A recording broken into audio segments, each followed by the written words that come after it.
제자들에게는 결코 쉬운 이야기는 아니었습니다.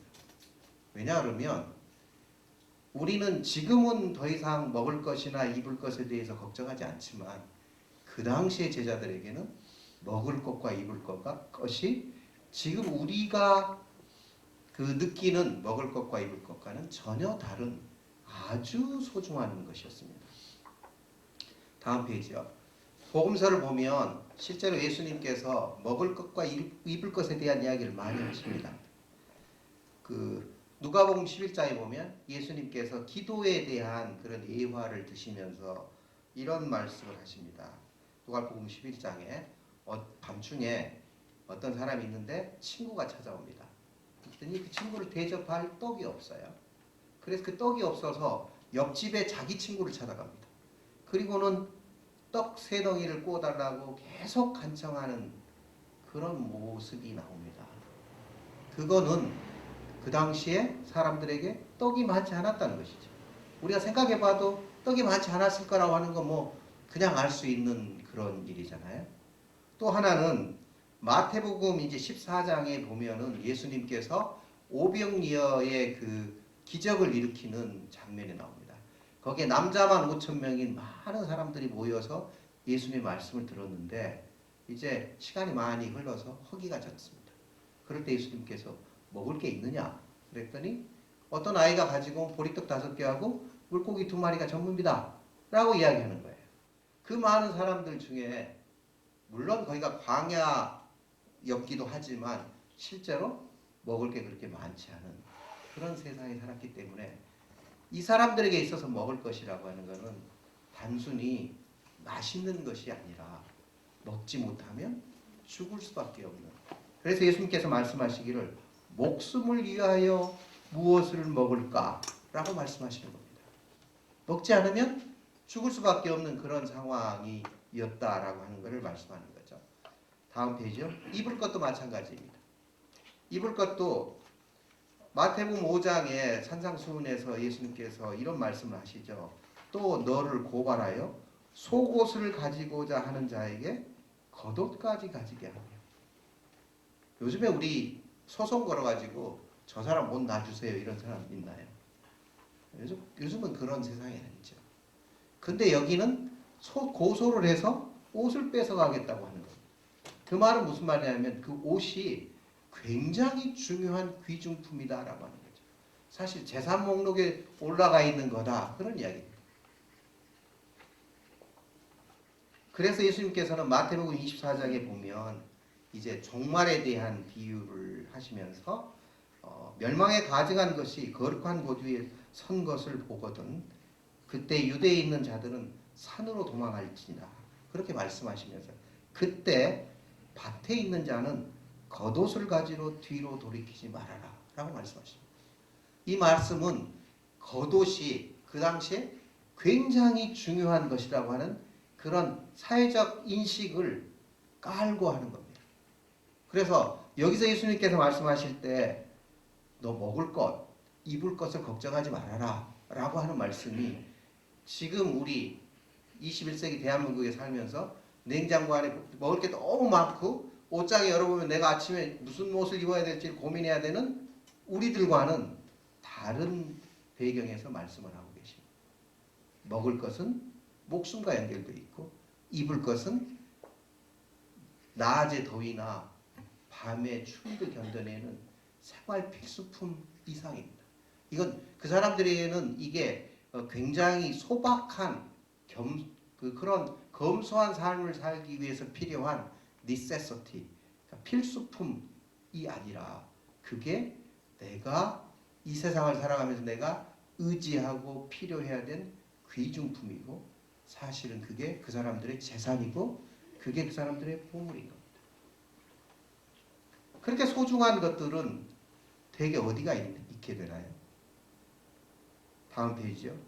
소중한 것들은 어디에 있게 되냐면 마음에 있게 됩니다.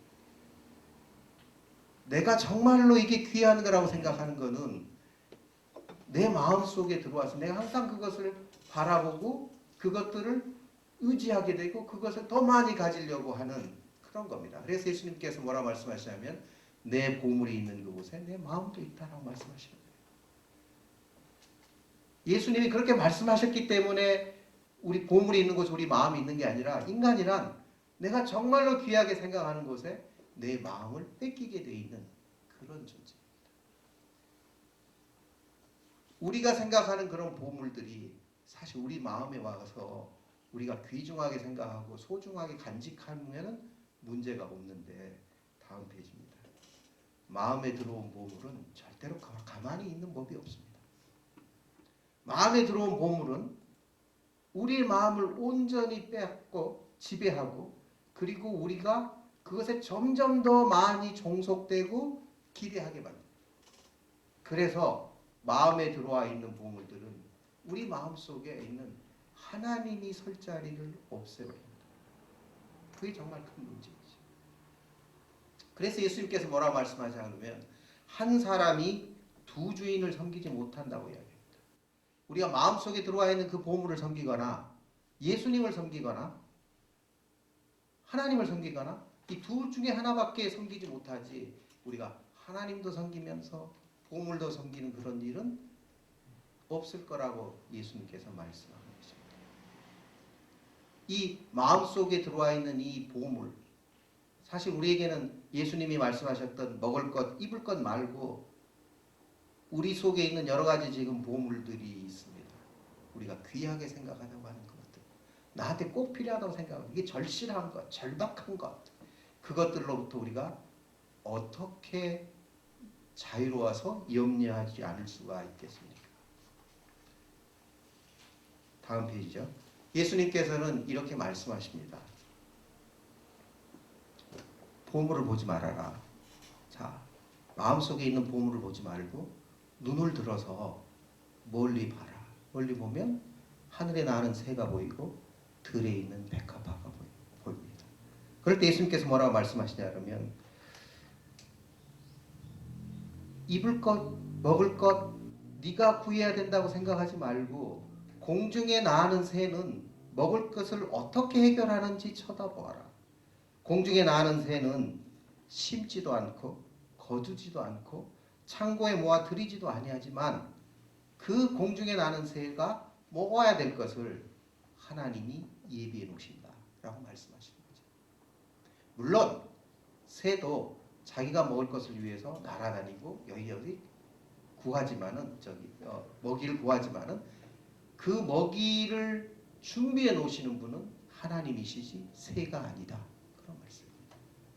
또 들에 있는 백화과도 마찬가지입니다. 들에 있는 백화과도 예수님께서 말씀하신 것처럼 수고도 아니하고 길쌈도 아니하지만은, 그렇지만 하나님께서 백화과를 얼마나 아름답게 가꾸시는지 그 백화과의 모습이 솔로몬이 입고 있는 옷보다도 더 아름답지 않느냐, 이렇게 말씀하시는 겁니다.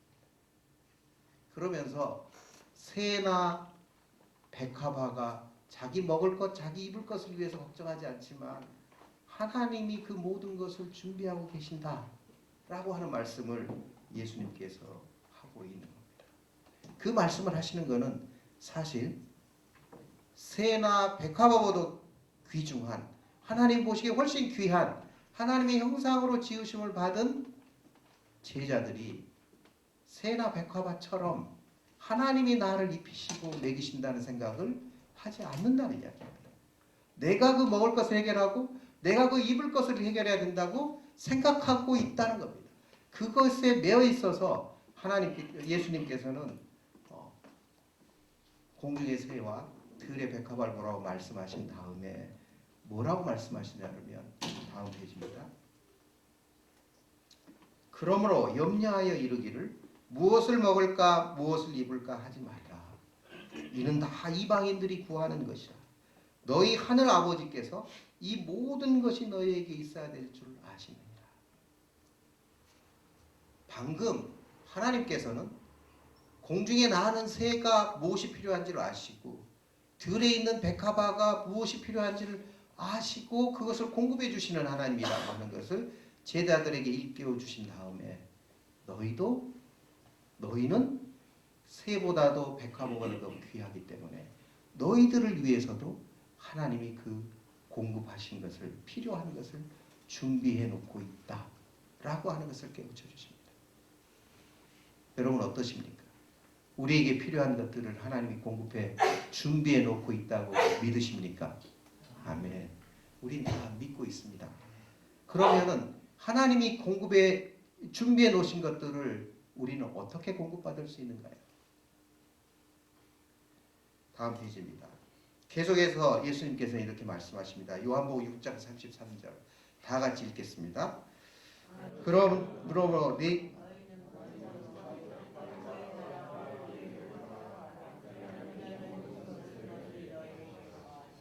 감사합니다.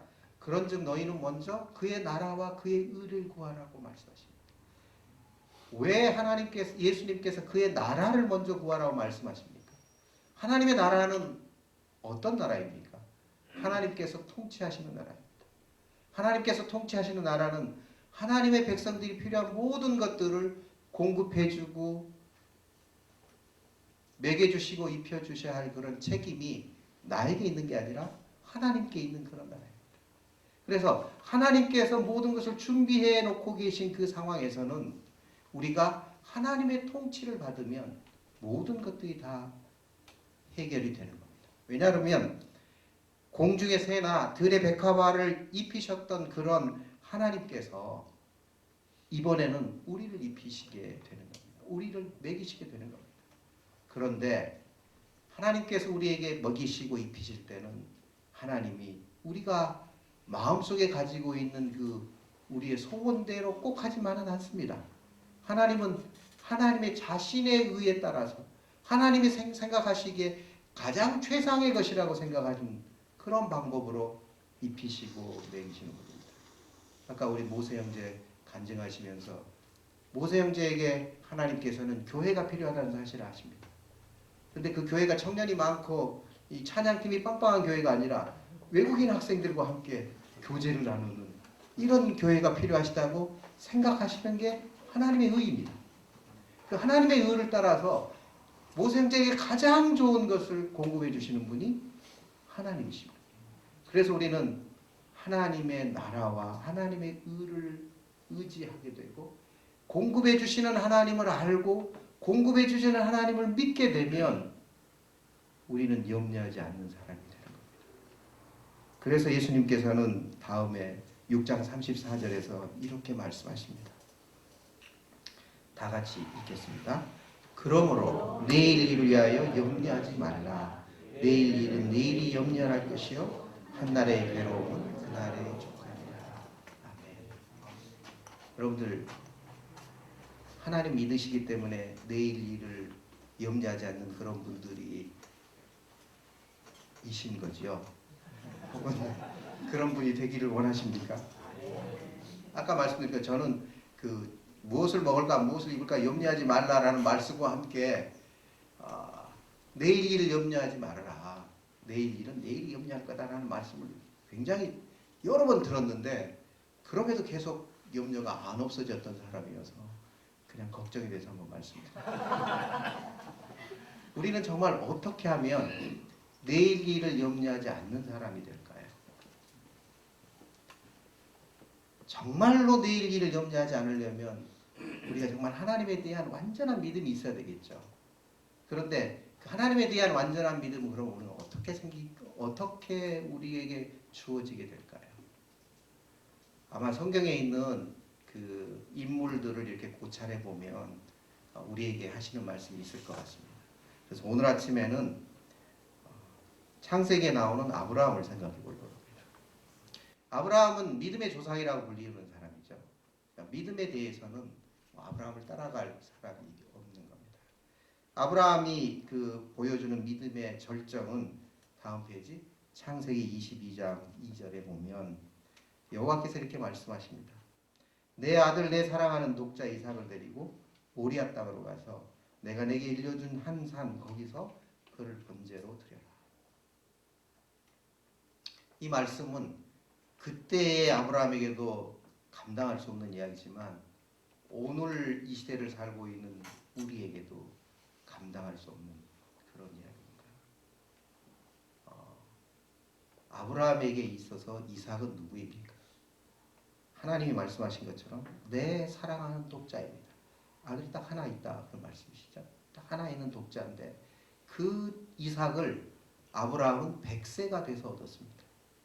그리고 하나님께서 약속한 모든 약속들이 내 자손을 바닷가의 모래처럼 하늘의 별처럼 많이 되게 하시겠다고 말씀하셨기 때문에 이삭이라고 하는 것은 아브라함에게는 하나님이 자신에게 약속한 약속의 실체이고 하나님이 자신에게 약속한 약속들의 모든 상징입니다. 그런데 그 이삭을 갑자기 번제로 드리라라고 하는 이야기는 아브라함으로서는 도대체 이해가 되지 않는 그런 이야기. 그럼에도 불구하고 아브라함은 창세기 22장 3절에 보면 아브라함이 아침에 일찍이 일어나 하나님이 말씀하시자 아브라함이 이거를 뭐 가만히 있어봐 이거 좀 이렇게 생각해 봐야 되는데 뭐 이런 게 아니라 혹은 하나님이 이게 도대체 어떻게 이루시는 거지라고 번민하거나 이런 흔적이 없습니다. 그리고 그냥 아침에 일찍 일어나서 하나님이 말씀하신 그대로 번제를 드릴 준비를 해가지고 이삭을 데리고 출발하는 그런 모습을 보여주고 있습니다.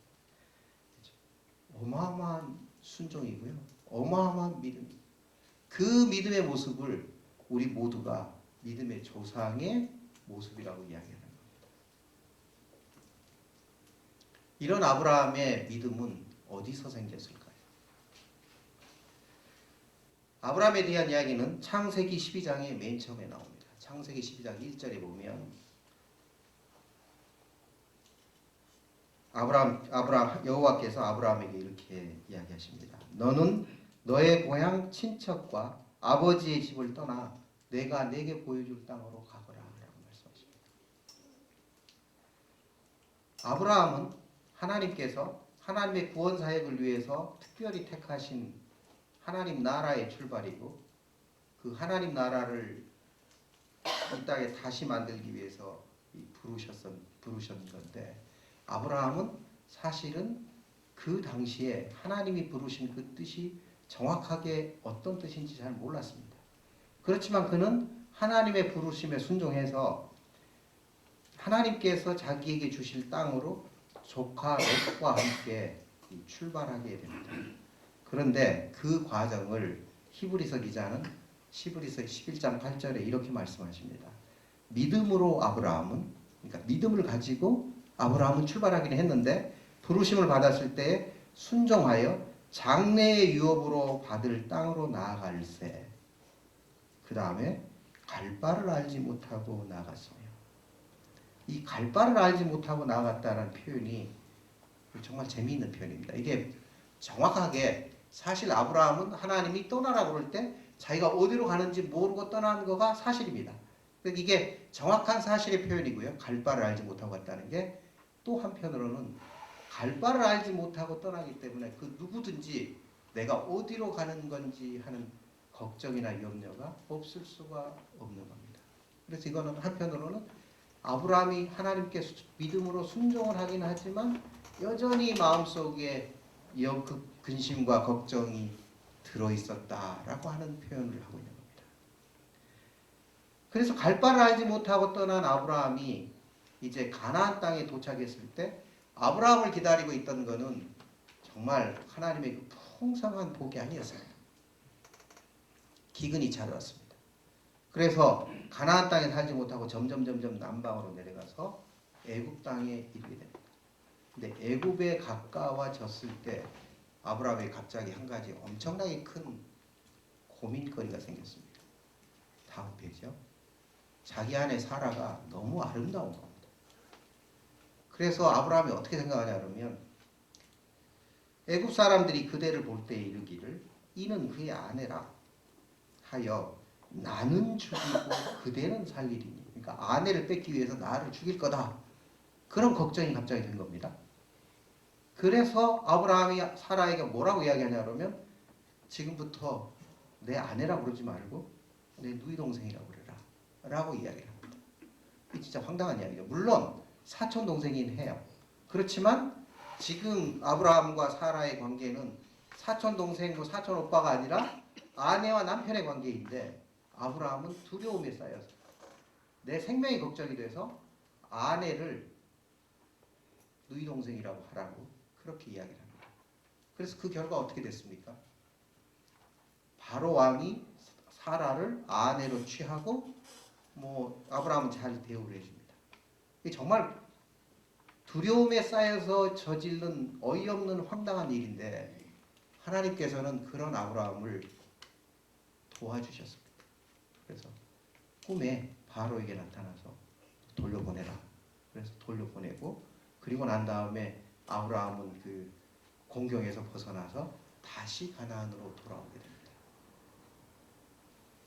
가나안으로 다시 돌아온 아브라함에게 기다리고 있던 거는 이제 맨 처음에 기다리고 있던 건 뭐냐면 조카 롯과 헤어지는 겁니다. 그러면서 그 헤어질 때에 롯에게 아브라함이 이렇게 제안합니다. 네가 먼저 네 마음에 드는 곳을 택해라. 그랬더니 조카 롯이 이렇게 보니까 동쪽 편이 물도 가득하고 아주 좋은 평야가 있어서 그쪽으로 가게 됩니다. 그게 소돔 땅입니다. 소돔 땅으로 택하니까 어쩔 수 없이 아브라함은 서쪽에 척박한 산지를 택하게 됩니다. 그 척박한 산지를 택하고 난 다음에 아브라함이 마음속에 약간 실망이 됐던 것 같아요. 이거 나는 왜 이렇게 이런 척박한 땅을 택했나? 택하게 하나님이 주셨을까? 그때 하나님께서 창세기 13장에 보면 다시 아브라함에게 나타나십니다. 그리고 롯이 아브라함을 떠난 후에 여호와께서 아브라함에게 이르시되 너는 눈을 들어 내 있는 곳에서 북쪽과 남쪽과 동쪽과 서쪽을 바라보라. 보이는 땅을 다 내가 너와 내 자손에게 주리니 영원히 이루리라. 라고 위로를 해주십니다. 네가 지금 여기 와가지고 애굽에서 이 황당한 일을 당하고 다시 올라왔더니 이제 어디로 갈지도 모르고 지금 완전 엉망진창이 되어버린 게 아니다.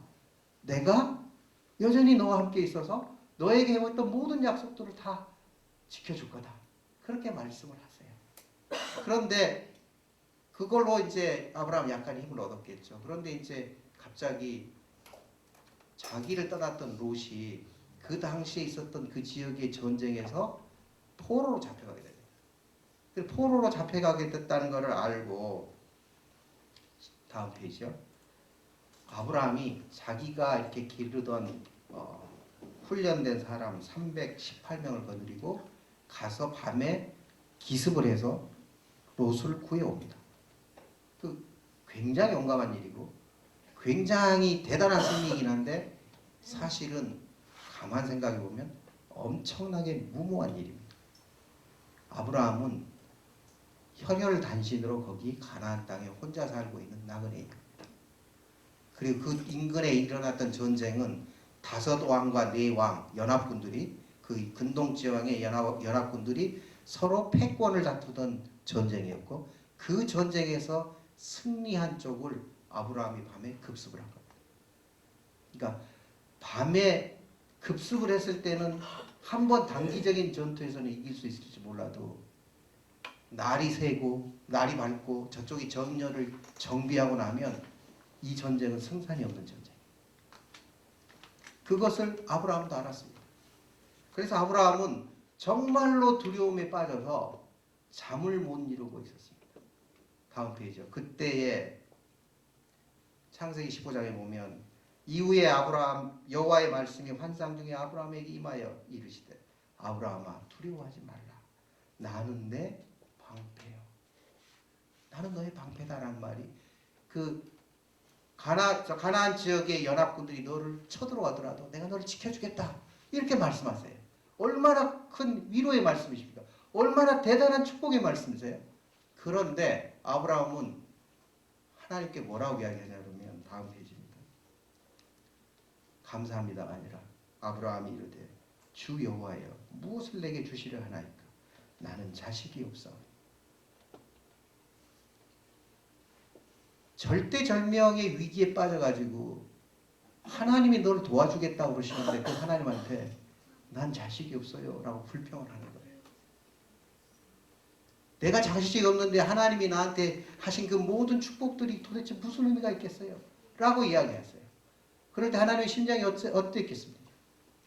만약 하나님 우리에게 그렇게 이야기하시면 우리는 어떻게 반응해야 돼요? 그런데 다음 페이지에 보면 하나님께서는 그 두려움에 휩싸여 있고 또 불평에 빠져 있는 아브라함을 데리고 장막 밖으로 나가십니다. 그리고 난 다음에 그를 이끌고 밖으로 나아가 이르시되 하늘을 우러러 묵별을 셀 수 있나 보라. 그에게 이르시되 내 자손이 이와 같으리라.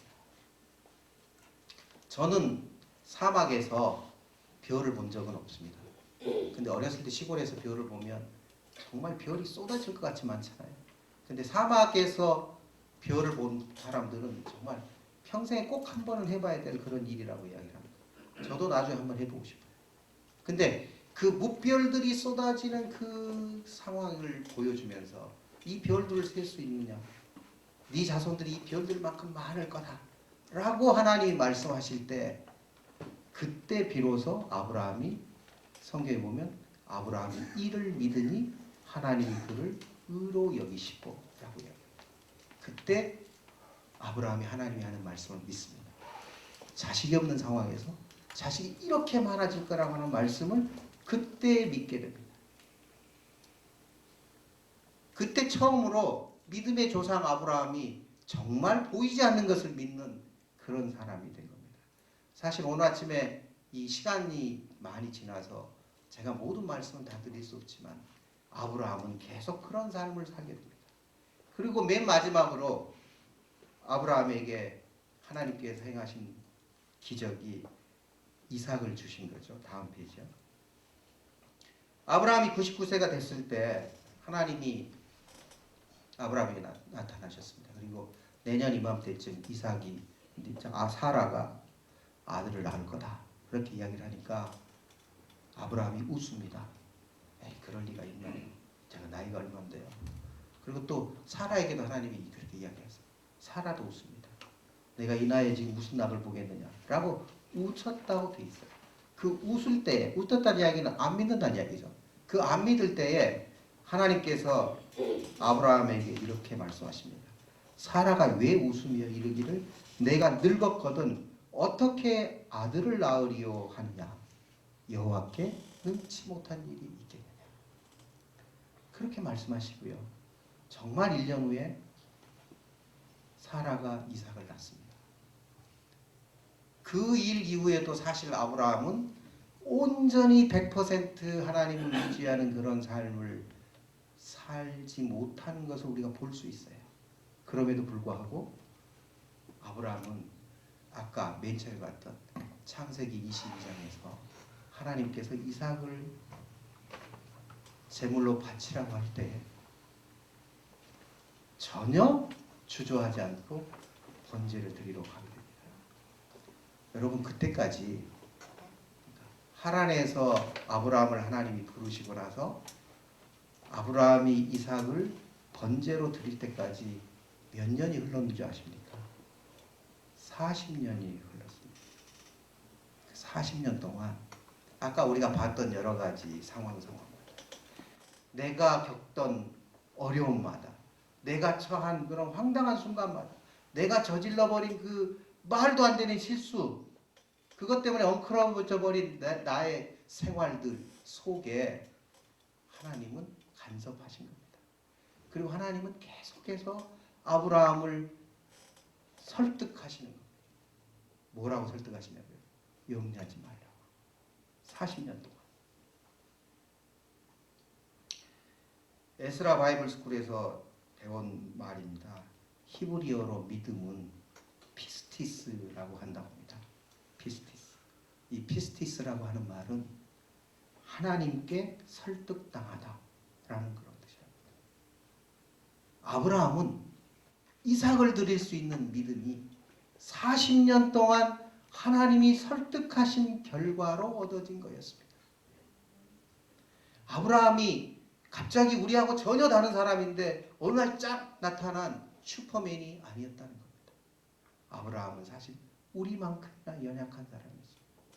아브라함은 자기가 죽을까 봐서 애굽에 가서만 사라를 자기 누이 동생이라고 이야기하지 않고 아비멜렉한테서도 그렇게 이야기하고, 아브라함은 정말로 많은 어려움 속에 있었지만 그 40년 동안 하나님은 한 번도 아브라함을 떠나지 아니하시고 그때마다 아브라함을 지속적으로 설득하시고, 염려하지 마요. 여러분 지금 하나님께 설득당하고 있는 중이시죠? 저는 설득당하고 있는 중입니다. 저는 지금은 옛날만큼은 그렇게 염려하지 않습니다.